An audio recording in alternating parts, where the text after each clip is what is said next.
Hello students, good morning. In this video we will discuss about class 7th science chapter 4. Chapter 4 हमने start कर दिया था heat and sound, तो इसका part second आज हम रीड करेंगे। लास्ट वीडियो में हमने टेम्परेचर स्केल्स के बारे में रीड किया था, सेल्सियस स्केल, फ़ारेनहाइट स्केल और केल्विन स्केल। ठीक है, पेज नंबर 35 आपको ओपन करना है।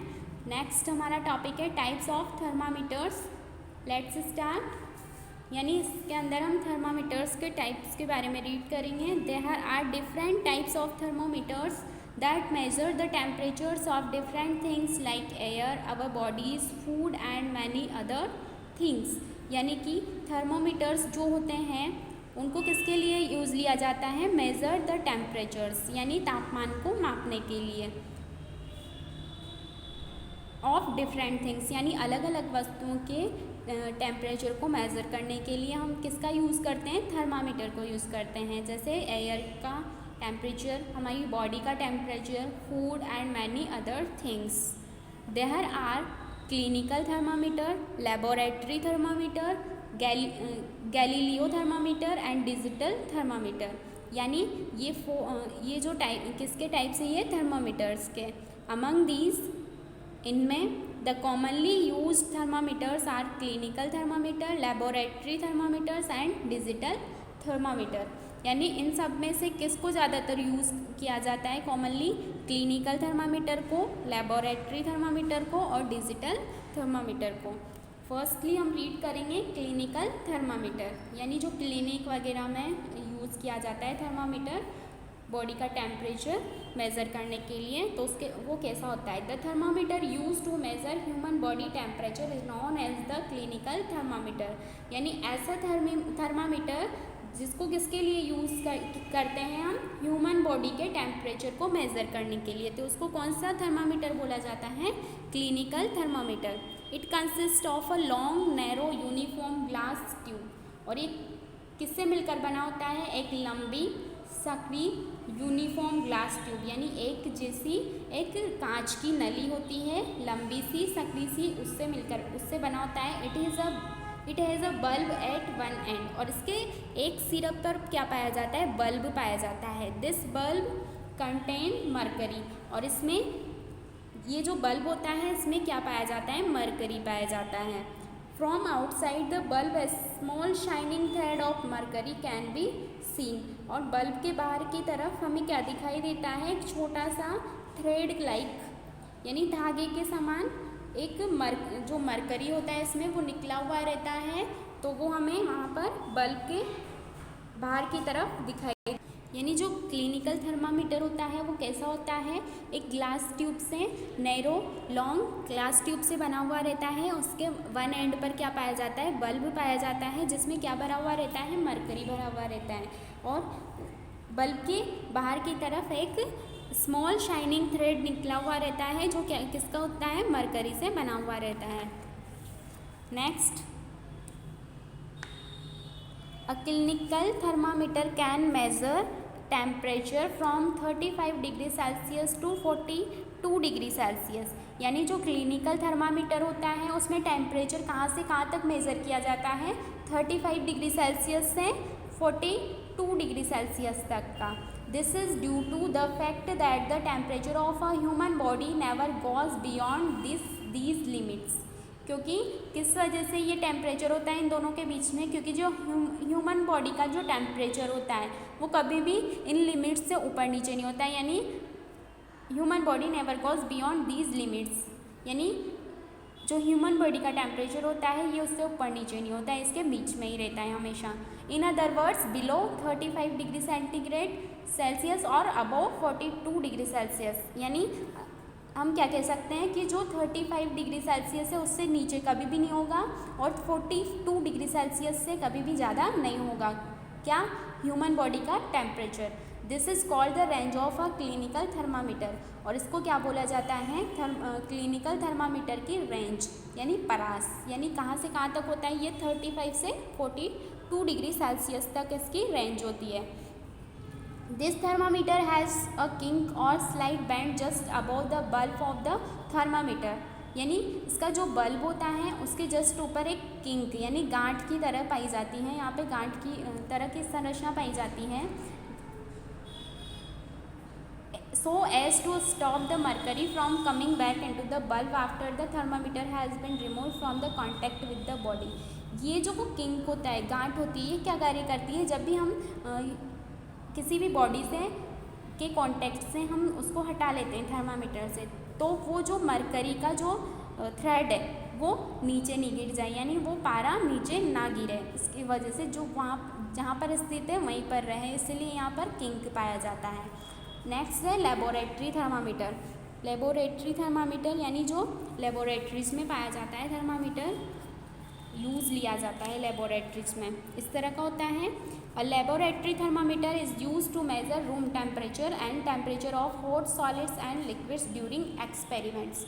लेबोरेटरी थर्मामीटर जो होता है उससे क्या क्या मेज़र किया जाता है? रूम टेम्परेचर और किसी भी हॉट सॉलिड और लिक्विड्स जो पदार्थ होते हैं, सब्सटेंस होते हैं, उनके टेम्परेचर को मेज़र किया जाता है ड्यूरिंग एक्सपेरिमेंट्स यानी प्रयोगों के दौरान। It is usually graduated from -5 degree Celsius to 110 degree Celsius. और ये यूजुअली सामान्यतः कहाँ से कहाँ तक होती है इसकी रेंज? -5 डिग्री सेल्सियस से 110 डिग्री सेल्सियस तक होती है। This is called the range of a laboratory thermometer. और इसको क्या बोला जाता है? लेबोरेटरी थर्मामीटर की रेंज। ठीक है।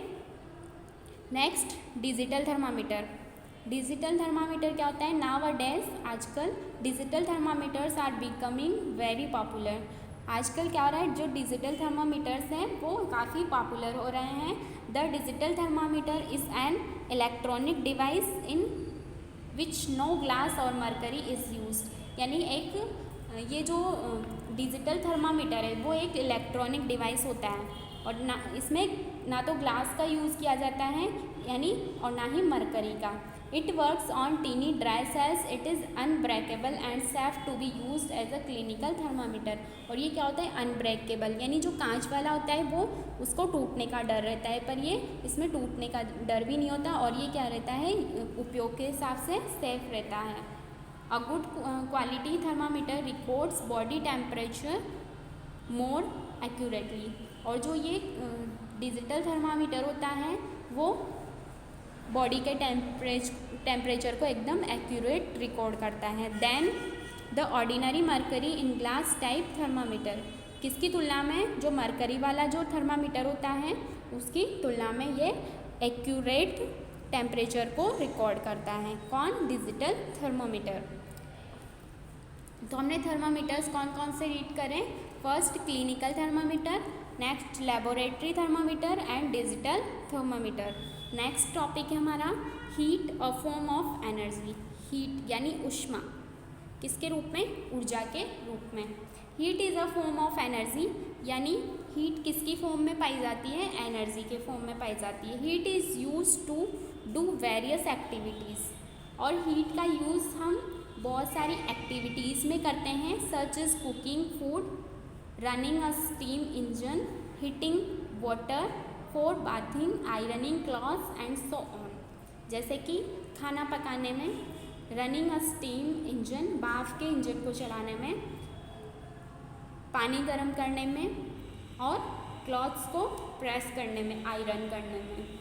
और इसी तरह से बहुत सारी एक्टिविटीज़ होती है जिनमें हम क्या करते हैं? हीट का यूज़ करते हैं। We have learn that energy is the capacity to do work. और हमने क्या सीखा कि जो कार्य करने की जो कैपेसिटी होती है, यानी कि कार्य करने की जो क्षमता होती है, उसी को क्या बोला जाता है? एनर्जी, ऊर्जा बोला जाता है। देयरफॉर इसलिए heat can be considered to be a form of energy. इसलिए हीट को किसके रूप में कंसिडर किया जाता है? एनर्जी के रूप में। इसलिए heat is energy whereas temperature is the measurement of heat energy. यानी कि हीट एक क्या है? ऊर्जा है, जहाँ पर टेम्परेचर को किसके रूप में मेजरमेंट करते हैं? हीट एनर्जी के रूप में, यानी ऊष्मा ऊर्जा के रूप में। As we measure length in centimetres और मीटर्स। जैसे हम लेंथ को किस में मेज़र करते हैं? या तो मीटर में या सेंटीमीटर में मेज़र करते हैं। Heat energy is measured in calories और जूल्स। वैसे ही जो हीट एनर्जी होती है उसको किस में मेज़र किया जाता है, या तो कैलोरीज में या फिर जूल में। In the SI system heat energy is measured in joules. और जो एसआई सिस्टम है हमारा, जो इंटरनेशनल सिस्टम है यूनिट्स का, तो उसमें हम किस में मेज़र करते हैं इसको, हीट एनर्जी को जूल में। The symbol use to represent joule is J, और जूल का जो सिंबल है वो क्या है, जे से इसको हम रिप्रेजेंट करते हैं। ओके, तो हीट जो होती है वो किसके फॉर्म में होती है, एनर्जी के फॉर्म में होती है। और हीट का जो हीट एनर्जी का जो सिंबल होता है वो क्या होता है, J means joule. Next let's perform. यहाँ पर एक्टिविटी दी हुई है एक, इसको हम परफॉर्म करेंगे। Aim to study that heat energy flows from a hot body to a cold body.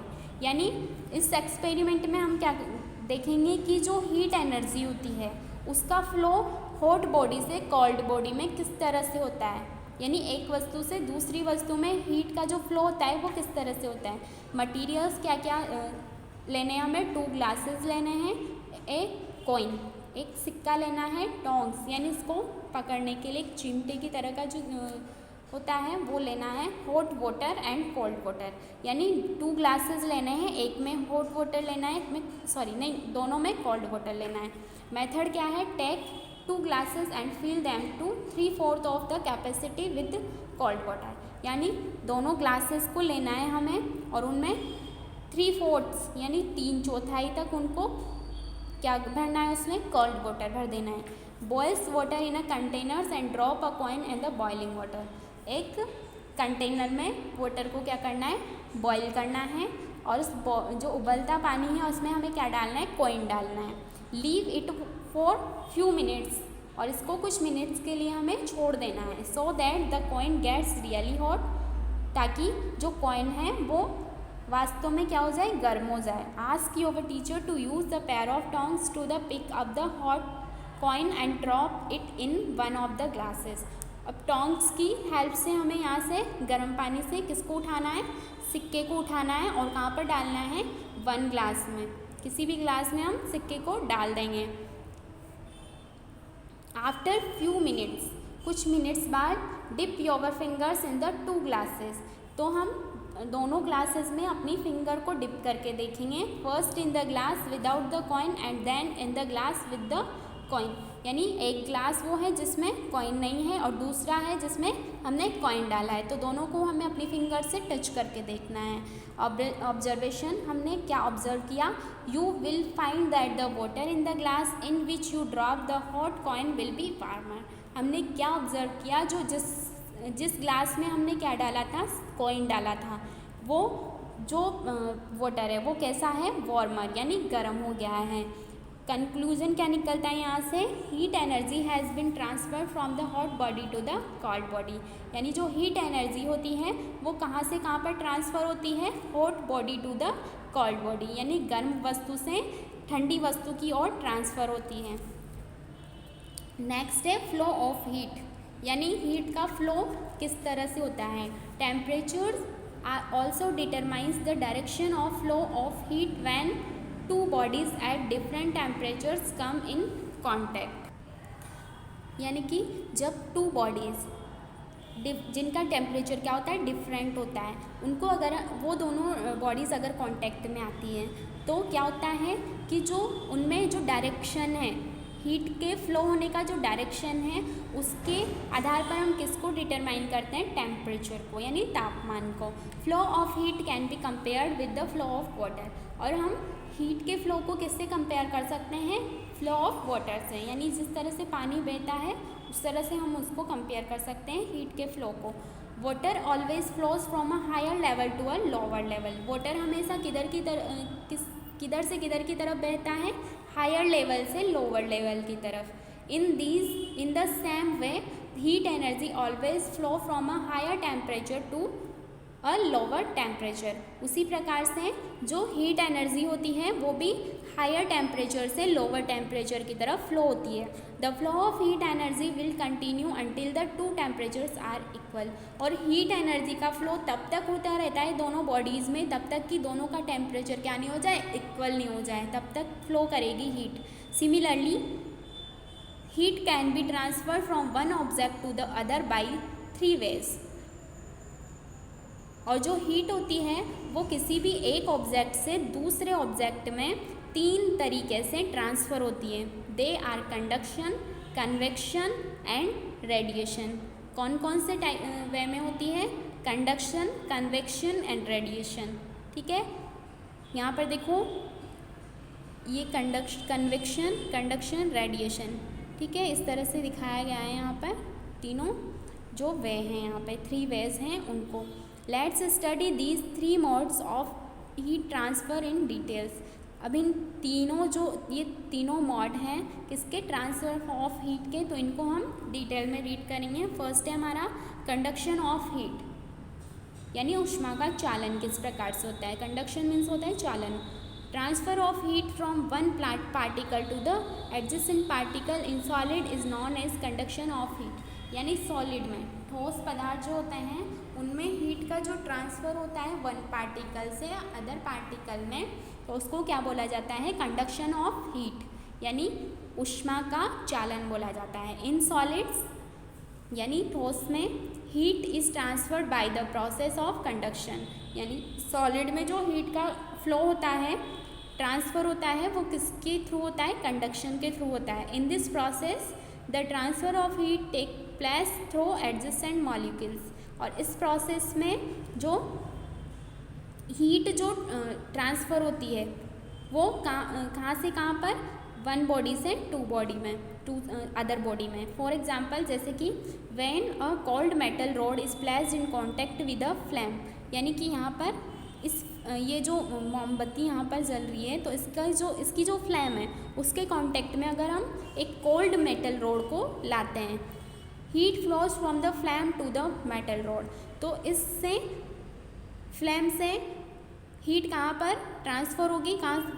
Heat से फ्लेम से कहाँ पर फ्लो होगी? मेटल रॉड में। This happens because particles of iron rod which are nearer to the flame receives the heat and transfer this to the adjacent particles.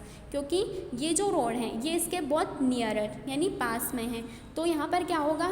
जो इसके flame में जो पार्टिकल्स हैं वो कहाँ पर ट्रांसफ़र हो जाएंगे? हीट के रॉड में ट्रांसफ़र हो जाएंगे। This process continue and heat reaches to the other end of the rod. और ये प्रोसेस यहाँ से मॉलिक्यूल्स किस में ट्रांसफ़र होते रहेंगे? इस रॉड में ट्रांसफ़र होते रहेंगे। और इसका जो यहाँ ये वाला जो एंड है वो भी यहाँ तक भी ये रॉड क्या हो जाएगी? गर्म हो जाएगी, यानी इसमें यहाँ से यहाँ तक हीट पहुँच जाएगी।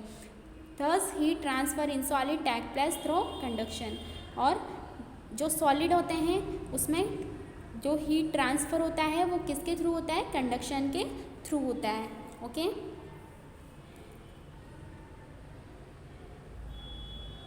Next heat is transfer from one body to another by conduction. यानी अगर हीट वन बॉडी से अदर बॉडी में ट्रांसफ़र हो रही है कंडक्शन के द्वारा, तो उसमें क्या क्या होना चाहिए? The two bodies should be in solid state. जो दोनों बॉडीज़ हैं वो कौन से स्टेट में होनी चाहिए? सॉलिड स्टेट में होनी चाहिए। कंडक्शन के लिए जो यहाँ पर शर्तें हैं वो क्या होनी चाहिए कि जो दोनों बॉडीज़ हैं वो कैसी होनी चाहिए? सॉलिड स्टेट में होनी चाहिए, यानी ठोस अवस्था में होनी चाहिए। Turn the page. Next, the two bodies should be in contact और टच ईच अदर। और जो दोनों बॉडीज़ हैं वो एक दूसरे के कॉन्टैक्ट में होनी चाहिए या फिर दोनों टच में होनी चाहिए एक दूसरे से। Their temperature should be different for the heat to flow. और उनमें हीट के फ्लो होने के लिए उन दोनों का टेम्परेचर क्या होना चाहिए? डिफरेंट होना चाहिए। ठीक है, तो यहाँ पर हमने 3 थर्मामीटर्स के टाइप्स हमने रीड करे। Clinical thermometer, laboratory thermometer, digital thermometer. फिर हीट के बारे में हमने यहाँ पर रीड किया, फ्लो ऑफ हीट किस तरह से होता है। तो फर्स्टली सॉलिड में जो हीट का फ्लो होता है वो कौन सी वे में होता है? कंडक्शन। तो कंडक्शन के लिए कौन कौन सी शर्तें होनी चाहिए? यानी कि जो दोनों बॉडीज़ होती हैं वो सॉलिड स्टेट में होनी चाहिए और दोनों बॉडीज़ कांटेक्ट में होनी चाहिए और दोनों का टेम्परेचर क्या होना चाहिए? डिफरेंट होना चाहिए। ओके, नेक्स्ट टॉपिक हम नेक्स्ट वीडियो में रीड करेंगे। Okay, good bye, take care.